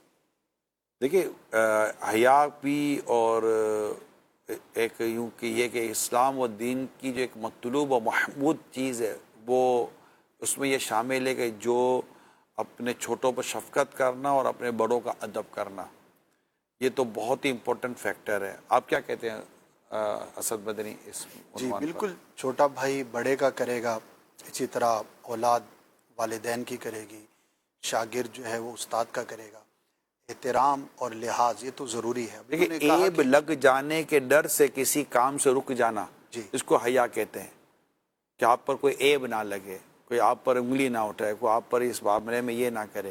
تو یہ سارے رویے جو ہوں گے اگر آپ اس کو معاشرتی طور پر لیتے ہیں تو وہ آپ کو کوئی ظالم کہے گا، کوئی کہے گا کہ یار یہ مطلب کہ بے ادب ہے، یا کہے گا یار یہ رحم نہیں کرتا، یہ نہیں کرتا، وہ نہیں کرتا، بہت سارے اس عنوانات آ جاتے ہیں۔ بالکل، اور اس میں یہ ہے کہ چھوٹے کو بڑے کا ادب کرنا ہے اور بڑے کو بھی اپنا انداز ایسا رکھنا چاہیے کہ چھوٹے کو ایسا موقع نہ ملے کہ وہ ایسا انداز اختیار کرے۔ عمر کے حساب سے خود کو بڑا ثابت کرنے کے بجائے بڑے پن سے اپنا بڑا ہونا ثابت کرے، اپنی خصوصیات میں اضافہ رکھے، اس کے ساتھ تعلق ایسا رکھے۔ یعنی کہ انہوں نے جو بات کہی چھوٹے بڑے بھائی کی، تو بڑا بھائی یہ تو چاہتا ہے کہ چھوٹا بھائی میرا احترام کرے، اسے کرنا بھی چاہیے، لیکن کیا بڑا بھائی واقعی بڑا بننے کے قابل ہے؟ بننا جیسا اس کو چاہیے ویسا اس کا انداز ہے؟ ہم نے دیکھا ہے اپنے کلچر کی اگر میں بات کروں اور ایک بڑی تعداد کی بات کروں تو ہمارے معاشرے میں ابھی بھی بڑے بھائی کا ادب احترام باقی ہے، ایسا نہیں ہے کہ ختم ہو گیا۔ دوسرا، بہت جگہوں پر ہم نے دیکھا کہ جب بڑا بھائی والد کی طرح اپنے چھوٹوں پر شفقت کرتا ہے تو چھوٹے بھی اس کو باپ کا درجہ دے رہے ہوتے ہیں۔ اصل میں کمپیریزن ہے نا ابھی ہو رہا ہے دونوں، اصل میں بعضوں کا دونوں میں اتنا ایج ڈفرینس ضرور نہیں ہے کہ چھوٹے بڑے بھائی میں کوئی بہت بڑا ایج ڈفرینس ہو، بعضوں کا 2-3 سالوں کا بھی ایج ڈفرینس چل رہا ہوتا ہے۔ تو اب دونوں کے فرینڈس الگ الگ ہوتے ہیں سم ٹائم، اب دونوں کے دوست الگ ہوتے ہیں نا، تو اب یہ دونوں چیک کر رہے ہوتے ہیں کہ میرا بھائی میرے ساتھ کیسا ہے، اپنے دوستوں کے ساتھ کیسا ہے۔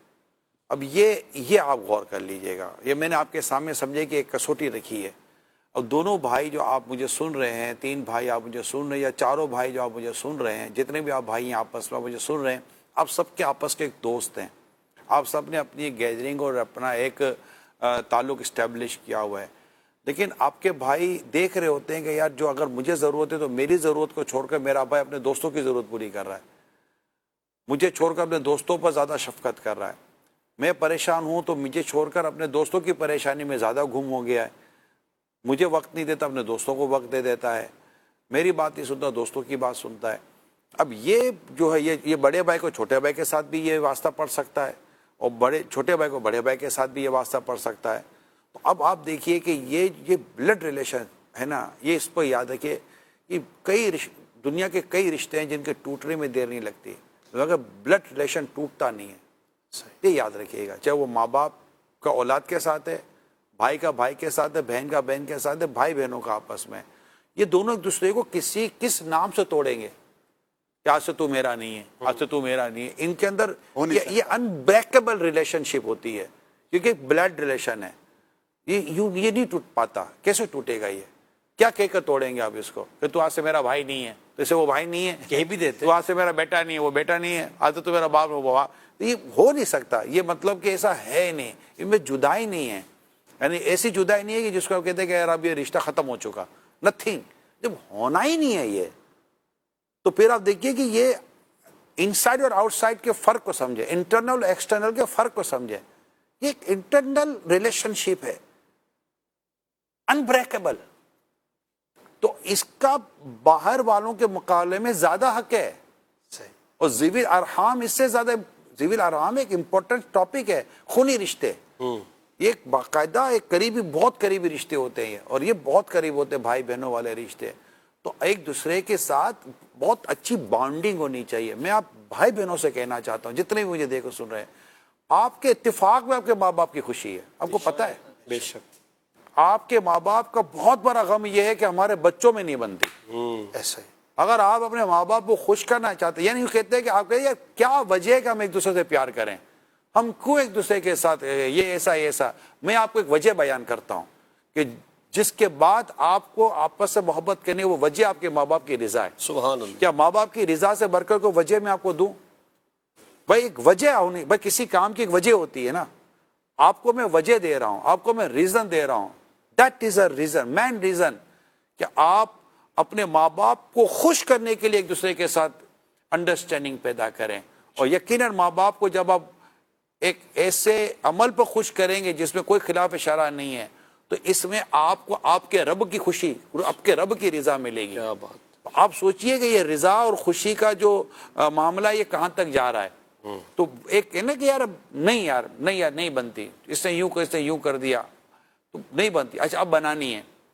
بعض اوقات کچھ ایسا ہو جاتا ہے کہ جس کی وجہ سے بننا اتنا آسان نہیں ہوتا. آپ وراثت کھا کر بیٹھے بہن کی، بہن بولے کہ مجھے میری وراثت دے دے، حق دے دے، میں نے کہاں منع کیا ہے.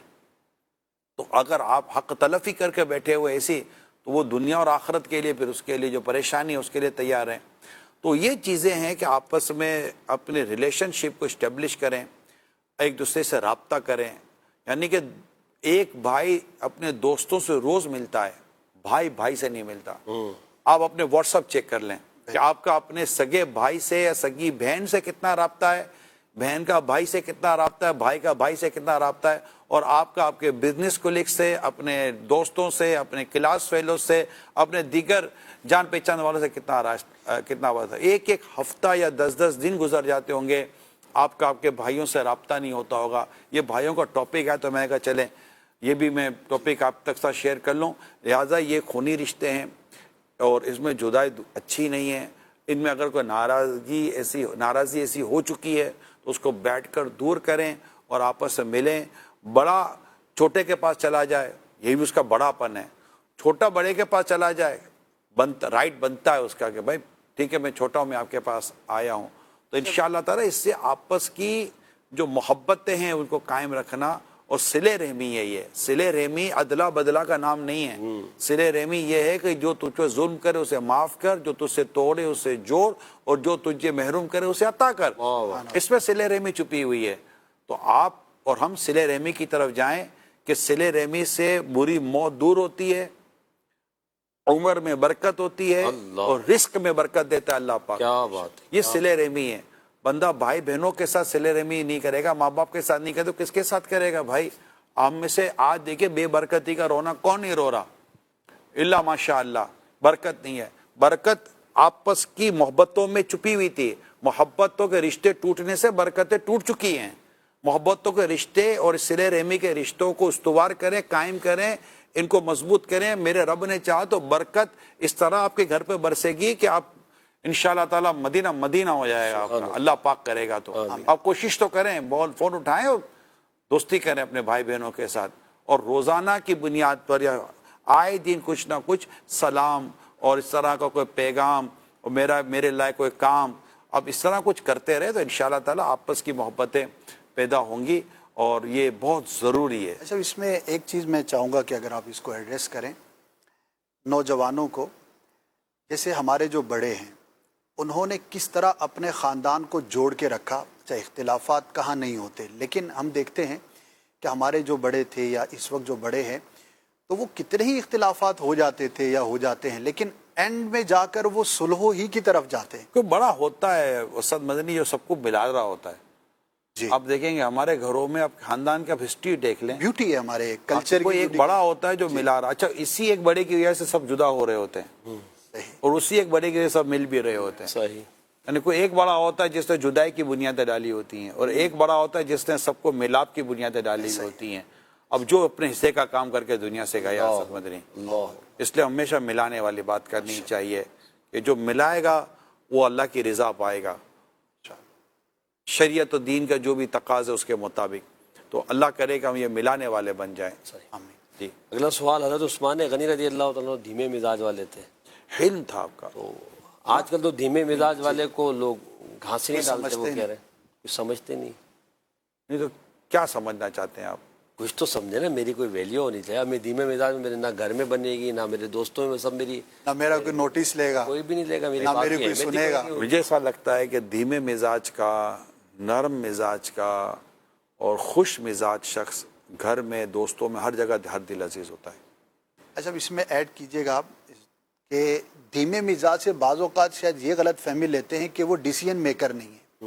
یعنی دھیما مزاج کا ہونا وہ اپنی جگہ پر ہے، اور اچھا ڈیسیژن میکر ہونا جہاں پر جو لینا ہے یہ کوئی متضاد چیز اسد بھائی، ہر جگہ تو کوئی ڈیسیجن میکر کا کوئی ضرورت نہیں پڑتی ہے نا. اب یار دھنیا پودینہ خریدنے میں کیا ڈیسیجن لینا ہے یار؟ ٹماٹر پیاز خریدنے میں کیا ڈیسیجن چاہیے؟ اب آلو پیاز ٹماٹر کیلا سبزی جب لڑ پڑتے ہیں نا وہاں پہ کیا اوپر نیچے کیا بھی اس میں تھوڑی بارگیننگ کرنی ہوتی ہے، بندہ لے لیتا. اب ہم جیسا آدمی جاوے تو ویسے ہی نہیں لے سکے گا، کیا ڈیسیجن لے گا؟ بولے گا یہ دھنیا صحیح ہوگا، یہ دھنیا صحیح ہوگا، یہ پودینہ دے یہ پودینہ صحیح ہوگا. اب ہر چیز میں تھوڑی ہر ایک کو ڈیسیجن لینے کی کوئی ضرورت پڑتی ہے. کروڑوں دنیا میں اربوں لوگ ہیں، کیا سارے کے سارے ڈیسیجن میکر بننے کے لیے بیٹھے ہوئے ہیں؟ سب کو ڈیسیجن میکر بننا ہے. عام زندگی ایک لے مین ایک عام زندگی کے اندر کتنے ڈیسیجن ہوتے ہیں. صبح اٹھنے کا کوئی ڈیسیجن لینا، کتنے بجے اٹھوں گا. آپ کی نوکری آپ کا ڈیسیجن لے رہی ہے، آپ کی جاب آپ کا ڈیسیجن لے رہی ہے. ہر جگہ پر کوئی بندہ ڈیسیجن ہی لیتا رہے گا. آج کیا کھاؤں کہ نہیں کھاؤں ڈیسیجن لینا ہے اس کا. لنچ کروں کہ نہ کروں، ڈنر پہ ڈیسیجن لے گا کیا کروں. تو نہیں ہوتا. تو بعدوں کا لوگ اس کے بڑے نارمل ہوتا. جیسے کہ کہیں کھانے کے لیے دوست جمع ہو گئے تو کوئی ڈیسیجن پہ ڈیسیجن لے رہا تھا، بھائی جو منگاؤ میں کھا لوں گا یار، تم جو فیصلہ کرو ٹھیک ہے. اب کھانا ہی ہے نا، اس نے اس کی زندگی آسان ہو گئی. اب ہر جگہ فیصلے کرنے بیٹھے جائے گا، ہر جگہ ڈیسیجن میکر بننے بیٹھ جائے گا، تو پھر یہ کرے گا کیا؟ تو ایک عام آدمی کی زندگی میں اس کی کوئی بہت زیادہ امپورٹنس نہیں ہے. ٹھیک ہے، کوئی عہدے ہوتے ہیں، کوئی ایسی جگہ ہوتی ہے، کوئی ایسا ڈیزگنیشن ہوتا ہے، کوئی ایسا فیملی اسٹیٹس ہوتا ہے جس میں آپ کے ڈیسیجن پر لوگ باقاعدہ وہ ڈپینڈ کر رہے ہوتے ہیں. وہ ایک الگ ہے. وہ دنیا میں کتنے لوگ، سارے 7-8 ارب کی آبادی میں یہ کتنے لوگ ہیں؟ عام آدمی کی کیا پوچھے؟ عام آدمی کی زندگی کا کیا انداز ہوتا ہے یار؟ نارمل. ہاں گھریلو چیز ہوتی تو گھریلو چیز میں کیا ڈیسیجن لینا ہوتا، بلکہ آپ کا دھیما پن، آپ کی نرمی اور آپ کا ایک بردبار ہونا، یہ آپ کی دنیا کی 100 قسم کی چیزوں کو آسان کر دیتا ہے یار. نہیں تو آپ بھی تو یہی بھی تو کہا جاتا ہے نا کہ اتنا میٹھے نہیں بنو کہ لوگ نکل جائے. کس نے کہا بنو نکل جائیں گے؟ کون کہتا ہے کہ اتنے میٹھے نہ بنو کہ لوگ نکل جائے؟ بھیا یہ محاورہ کہا جاتا تو محاورہ کس نے لکھا ہے؟ بھیا مجھے سے ملاقات کراؤ، میں بھی سے ملوں بھی تو صحیح، کہ بھائی وہ کون سا میٹھا پن ہے جو نکلنے سے مطلب آپ اس کو مایوس سمجھتے ہیں؟ مجھے بتائیے. مطلب کہ ایک شخص حیا کر رہے تھے، ان کو ان کے بھائی نے کہا تو آقا نے فرمایا اس کو مت روکو، حیا جتنی زیادہ ہو اتنی اچھی ہے. سبحان اللہ. اخلاق جتنے زیادہ ہوں اتنا اچھا ہے. آپ مجھے کوئی اخلاقی لمٹ بتا دیں بھائی اس سے زیادہ اخلاق نہیں کرنا ورنہ تم وہ ہو جاؤ گے. اخلاقیات کی تو مطلب ایک شریعت کے باقاعدہ ہوئے تو جو بھی ایک دائرہ کار تو ہمارا اسلام و دین کا بنا ہوا ہے نا. بالکل. کہ کہاں آپ کو مطلب جہاں آپ کو دکھانا ہے الحب فی اللہ والبغض فی اللہ، جہاں کوئی چیزیں ہیں وہ ایک الگ ہے. لیکن جو ہم اس وقت جس ٹاپک کو جو سیاق و سباق نارمل زندگی کی بات کر رہے ہیں، وہاں پر وہ کون سا میٹھا پن ہے کہ جس کی وجہ سے آپ کو لوگ نکل گئے؟ ہمیں بتائیے یار. اچھا میٹھے پن میں بیوقوفی بھی فرق کریں، ایسے بیوقوف نہ بنو کہ لوگ آپ کے ساتھ مطلب مومن بیوقوف نہیں ہوتا. بالکل. مومن اپنے سیدھے پن اور اپنی مطلب کہ اس کی وجہ سے کہ وہ مومن کیونکہ جھوٹا نہیں ہوتا نا، تو مومن اس اپنے سچے ہونے کی وجہ سے بھی دوسروں کو سچا سمجھتا ہے. سبحان اللہ. لیکن مجھے بتائیے کہ کیا مومن کو بیوقوف بننے کی تعلیم دی گئی ہے؟ بلکہ تعلیم یہ دی گئی ہے کہ ایک سوراخ سے 2 بار نہیں ڈسا جائے. صحیح. اگر تم نے ایک جگہ سے دھوکہ کھا لیا تو وہیں سے پھر دوبارہ دھوکہ نہیں کھانا. تو اس میں میٹھا ہونا اور بیوقوف ہونے میں فرق ہے. صحیح. میں یا میٹھے ہونے کو خوش اخلاق، با کردار، مزاج، با حیا، نرم مزاج اور لوگوں کے دلوں میں گھر کرنے والا پا رہا ہوں. ماشاءاللہ ماشاءاللہ. تو مومن تو ویسے میٹھا ہوتا ہے. کیا بات ہے. تو اب جنہوں نے بھی یہ بیان، جب اب ہم ہر محاورے کو لے کر بیٹھ جائیں تو یا تو اس محاورے کا کوئی آگے پیچھے بیان کیا جائے. ہاں، جب بات قرآن سے، حدیث سے، صحابہ سے اور ہمارے بزرگوں سے، اولیاء کرام سے کوئی بات ثابت ہو، میرے اعلیٰ حضرت سے ثابت ہو یا ہمارے اکابرین سے ثابت ہے تو اس کے ایک الگ ٹاپک ہے. لیکن اگر کوئی ایسے ہی عام آدمی کوئی بات کر دیتا ہے تو پھر اس پر تو ڈیفینیٹلی پھر بات ہے. پھر اب آج سے محاورہ بند کر دیں، ہم نہیں بولے نا اتنا میٹھا. مومن میٹھا ہوتا ہے، یہ حدیث ہے. سلمان بھائی پیچھے کہہ رہے ہیں الحمدللہ. اگلا سلمان بھائی، اگلا سوال عشق رسول کے تعلق سے میرے لیے کیا چیزیں ضروری ہیں؟ کالر نے سوال کیا. عشق رسول کے تعلق سے کیا ضروری ہے؟ اتباع رسول، جیسے اتباع رسول. اگلا سوال اتباع رسول. اتباع رسول اطاعت رسول ہے، اس میں سب آ جاتا ہے. صحیح. کہ جو نبی رحمت صلی اللہ علیہ وسلم کی اتباع اور اطاعت کا حکم ہے اس پر عمل کرے اور اس میں آگے بڑھتا رہے. جو شریعت و دین کے جتنے بھی اس میں احکامات و تقاضے ہیں. صحیح. ماشاءاللہ. صلو علی الحبیب صلی اللہ تعالی علی محمد. حضرت سیدنا عثمان غنی ذوالنورین رضی اللہ تعالی عنہ کے کچھ اوصاف بیان کرنے کی سعادت حاصل کرتا ہوں. میں نے پڑھے، مجھے تو بہت ہی. حضرت سیدنا عثمان غنی رضی اللہ تعالی عنہ ان خوش نصیب صحابہ کرام علیہم رضوان میں شامل ہیں جو شروع اسلام میں ایمان لائے تھے. حضرت سیدنا عثمان غنی نے 2 مرتبہ راہ خدا میں ہجرت کی سعادت اور شرف حاصل کیا. سبحان اللہ. آپ وہ شخصیت ہے جنہیں جامع القرآن ہونے کا شرف حاصل ہے. آپ دونوں قبلوں کی طرف نماز پڑھی ہیں آپ نے. یہ آپ کی خصوصیات میں سے ہیں. آپ کی خصوصیات میں یہ بھی ہے کہ حضرت عثمان غنی کا نام ان صحابہ کرام کی فہرست میں شامل جو رشتہ داروں کی تمام تر تکالیف سہنے کے باوجود ایمان پر ثابت قدم. اللہ. حضرت سیدنا عثمان غنی کو یہ شرف بھی حاصل ہے کہ پیارے آقا صلی اللہ علیہ وسلم کی 2 شہزادیاں یکے دیگرے ان کے نکاح میں آئیں. سیرت میں بے مثال تھے، صورت میں بے مثال تھے. آپ کا شمار اللہ کریم کے ان مقرب بندوں میں ہوتا ہے جو ساری رات عبادت و بندگی میں گزارا کرتے تھے. سبحان اللہ. آپ ان لوگوں میں شامل تھے جو ہر وقت خوف خدا اور تقوی پرہیزگاری سے رہتے تھے. حضرت عثمان غنی رضی اللہ تعالیٰ عنہ ایسے تحمل مزاج تھے کہ خود جام شہادت نوش کر لیا مگر پیارے آقا کے شہر مبارک کو خون آلود نہیں ہونے دیا. اللہ. آپ سخاوت میں اپنی مثال آپ تھے، حلم میں، صبر اور شفقت میں اپنی مثال آپ تھے، اور عاجزی اور انکساری آپ کے اندر اپنی مثال آپ تھی. حضرت عثمان غنی رضی اللہ تعالیٰ عنہ کے تعلق سے پیارے آقا فرماتے ہیں عثمان مجھ سے ہے اور میں عثمان سے ہوں. آپ فرماتے ہیں صلی اللہ علیہ وسلم جنت میں ہر نبی کے ایک رفیق ہوگا اور میرے رفیق عثمان بن عفان ہیں. حضرت پیارے آقا صلی اللہ علیہ وسلم فرمایا بروز قیامت عثمان کی شفاعت سے 70,000 ایسے آدمی بلا حساب جنت میں داخل ہوں گے جن پر جہنم واجب ہو چکی ہوگی. ایک اور حدیث پاک میں ہے کہ میری امت میں سب سے زیادہ پیکر شرم و حیا اور معزز و مکرم حضرت سیدنا عثمان بن عفان رضی اللہ تعالی عنہ ہیں. ارشاد فرمایا میری امت میں سب سے زیادہ با حیا انسان عثمان بن عفان ہیں. ایک منقبت تو سناؤ. سبحان اللہ. صلی اللہ علیہ وسلم.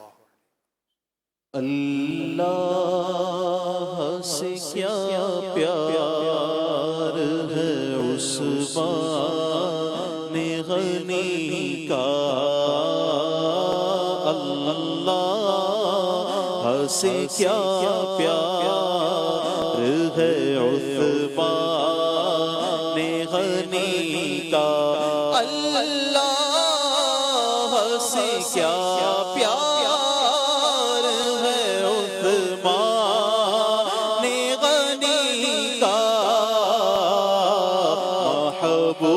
محبوب خدا یار ہے عثمان غنی کا محبوب خدا یار ہے عثمان غنی کا رنگین وہ رخسار ہے عثمان غنی کا رنگین وہ رخسار ہے عثمان غنی کا رنگین وہ رخسار ہے عثمان غنی کا بلبل گل گلزار ہے عثمان غنی کا گرمی پہ یہ بازار ہے عثمان غنی کا اللہ خریدار ہے عثمان غنی کا سرکار عطا پاش ہے عثمان غنی کا سرکار عطا پاش ہے عثمان غنی کا دربار دربار ہے عثمان غنی کا دربار دربار ہے عثمان غنی کا جو دل کو سیاہ دے جو مقدر کو جلا دے جو دل کو سیاہ دے جو مقدر کو جلا دے وہ جلوہ دیدار ہے عثمان غنی کا جس آئینہ میں نور الہی نظر آئے وہ آئینہ رخسار ہے عثمان غنی کا سرکار سے پائیں گے مرادوں پہ مرادیں سرکار سے پائیں گے مرادوں پہ مرادیں دربار یہ دربار ہے عثمان غنی کا بیمار ہے جس کو نہیں آزار محبت اچھا ہے جو بیمار ہے عثمان غنی کا اللہ غنی حد نہیں انعام عطا کی وہ فیض پہ دربار ہے عثمان غنی کا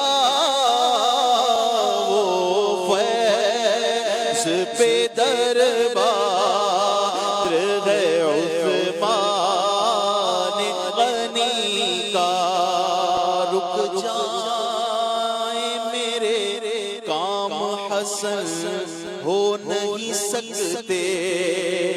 رک جائے میرے کام حسن ہو نہیں سکتے فیضان مددگار ہے عثمان غنی کا